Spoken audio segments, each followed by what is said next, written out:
राज जो कभी मिलता नहीं, डर जो हमेशा कायम रहे। नमस्कार दोस्तों, मैं हूं कायम और आप सुन रहे हैं एक हॉरर स्टोरी, वो भी मेरी जुबानी।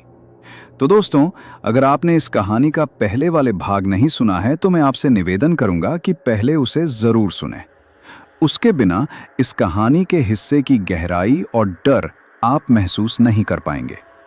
पहले भागों का लिंक आपको डिस्क्रिप्शन और प्लेलिस्ट में मिल जाएगा। तो अब संभल जाइए, क्योंकि कहानी अब एक ऐसे मोड़ पर पहुंचने वाली है जहां से वापसी मुश्किल है। तो चलिए अब हम मेन टॉपिक पर आते हैं। तभी कुछ लोग राजा से न्याय मांगने लगे कि इन्हें जिंदा रहने का कोई हक नहीं है। न जाने कितने मासूमों को इसने मौत के घाट उतारा है। ये सुनकर ठाकुर अभय प्रताप ने कुछ सोचा और अपनी आंखों से बाईसा गायत्री को इस तरह मरते हुए नहीं देख सकते थे। इसलिए उसने सभी के निर्णय सुनकर बाईसा गायत्री को जिंदा दीवार में चुनवा देने का आदेश दे दिया।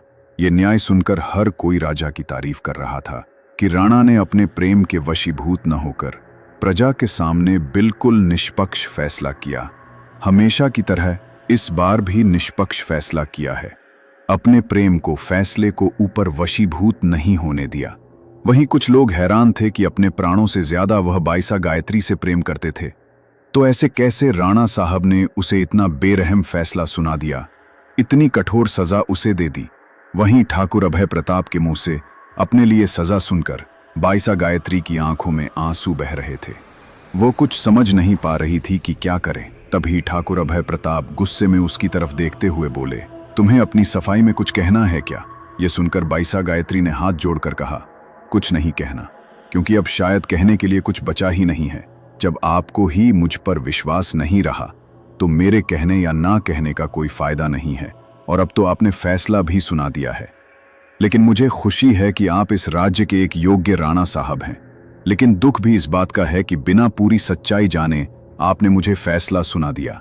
मुझे अपनी मरने का कोई दुख नहीं है, लेकिन अफसोस है कि आपने मेरा कोई दोष न होने पर भी बिना सारी सच्चाई जाने कि क्या सच है क्या झूठ है, मुझे दोषी करार करके सजा दे दी। लेकिन अगर राणा साहब को अंदर लगता है कि मेरे मरने से इस राज्य में दोबारा खुशियां आ सकती हैं, तो मैं ऐसे 1000 बार मरने के लिए तैयार हूं आपके लिए। ये कहते हुए बाईसा गायत्री वहां से चली गई। वहीं ठाकुर अभय प्रताप भी वहां से उठकर अपने कक्ष में आ गए। उसे एक पल का चैन नहीं था, जिसके साथ जीवन भर जिंदगी जीने के सपने देखे थे। उसे भला वो इस तरह कैसे मौत की सजा सुना सकते हैं? आज उसके प्रेम पर उसका फर्ज, उसका धर्म भारी हो गया था। अपने बारे में न सोचकर आज ठाकुर अभय प्रताप ने पूरी प्रजा की खुशियों के बारे में सोचा था। लेकिन जो सजा उसने बाईसा गायत्री के लिए सुनाई थी, उसे सुनाने के बाद वो अंदर ही अंदर घुट रहे हैं। वो अपने कक्ष में बैठे अपने आंसू न रोक सके और फूट फूट कर रोने लगे कि आखिर भगवान ने उसके साथ ऐसा क्यों किया है। वो जिससे सच्चा प्रेम करते थे, उसे अपनी आंखों के सामने कैसे मौत के मुंह में जाते हुए देख सकते हैं। लेकिन ये सोचते ही चेहरे पर नफरत के भाव आ गए कि वो तो सच्चे प्यार की क्या, नफरत के भी लायक नहीं है, जिन्होंने न जाने कितने मासूमों की जान ली है। और उसने ये सजा देकर बहुत सही किया है। शायद उसकी मौत से उसकी प्रजा को एक नई जिंदगी और खुशियां मिलेगी, और पूरे राज्य से ये खतरा हमेशा के लिए हट जाएगा।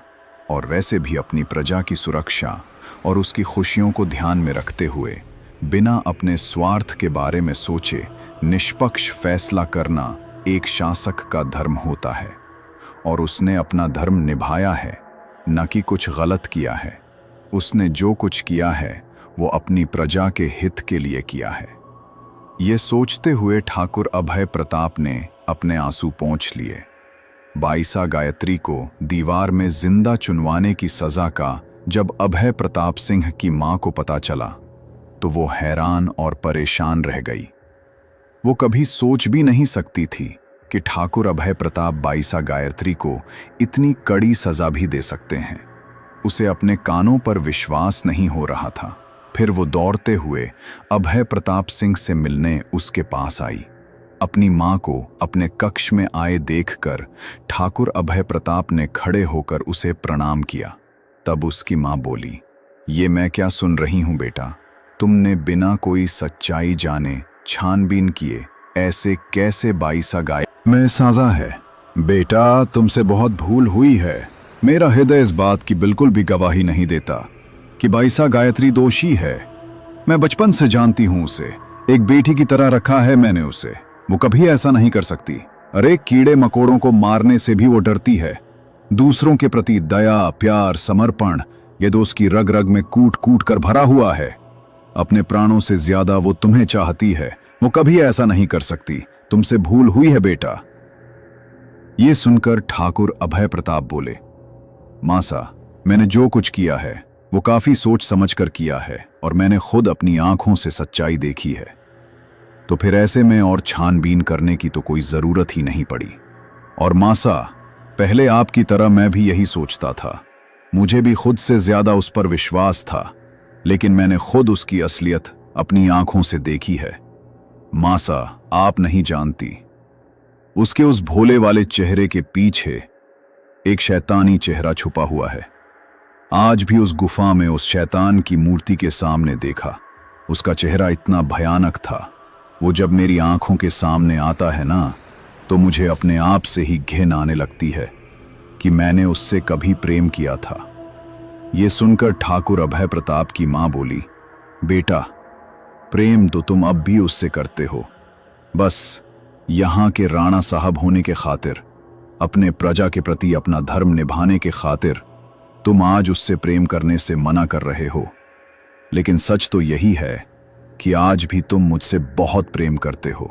और जिस समय तुमने उसे सजा सुनाई थी, उस समय तुम्हारे हृदय पर क्या गुजरी होगी ये भी मैं अच्छी तरह जानती हूं।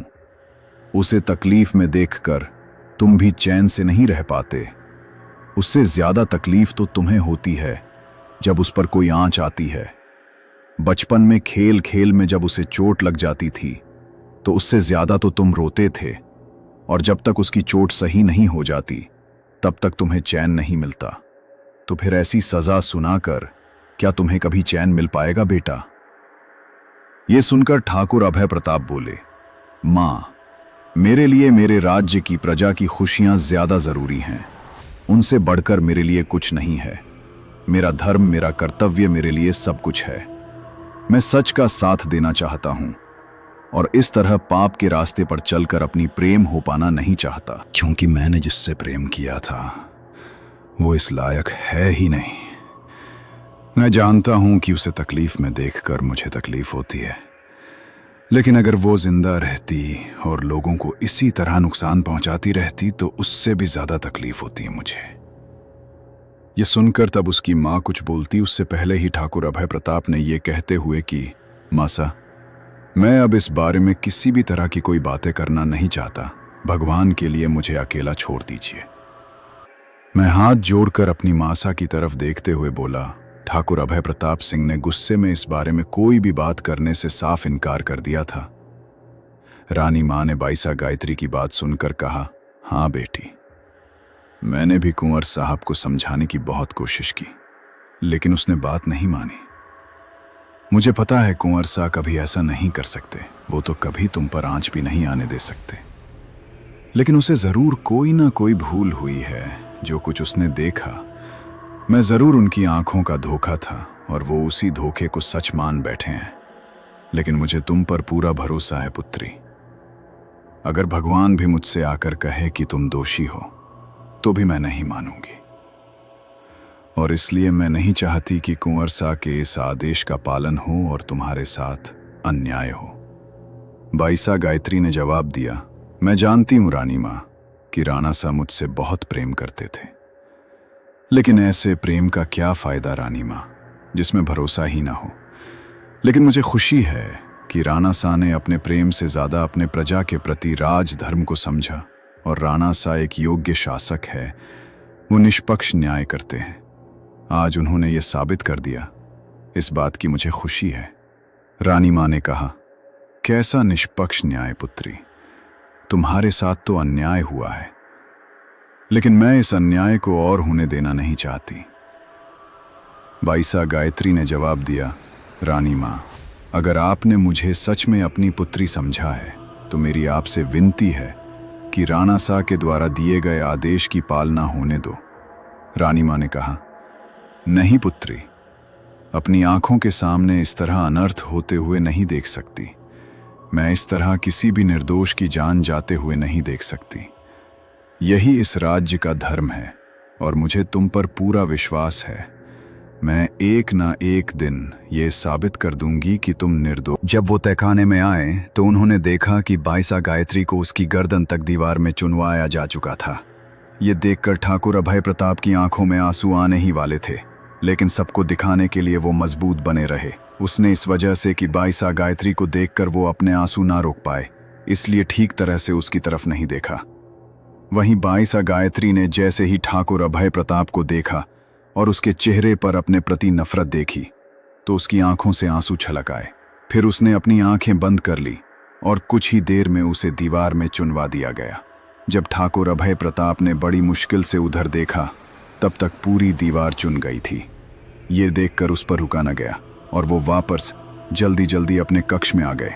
फिर जिस तहखाने में बाईसा गायत्री को चुनाया गया था उस तहखाने को तंत्र मंत्र से युक्त ताबीज से बांध दिया गया, क्योंकि ठाकुर अभय प्रताप के कुलगुरु मानते थे कि एक डायन कभी नहीं मरती, मरने के बाद भी उसकी आत्मा जिंदा रहती है और वो अपने दोषियों से अपना बदला लेने के लिए घूमती रहती है। ये सोचकर कुलगुरु ने ठाकुर अभय प्रताप से उसकी आत्मा को हमेशा के लिए उस तहखाने में कैद करने के लिए कहा। तो दोस्तों, इसका अगला पार्ट सुनने के लिए चैनल को ज़रूर सब्सक्राइब करें और वीडियो को लाइक करें और दोस्तों के साथ वीडियो को ज़रूर शेयर करें।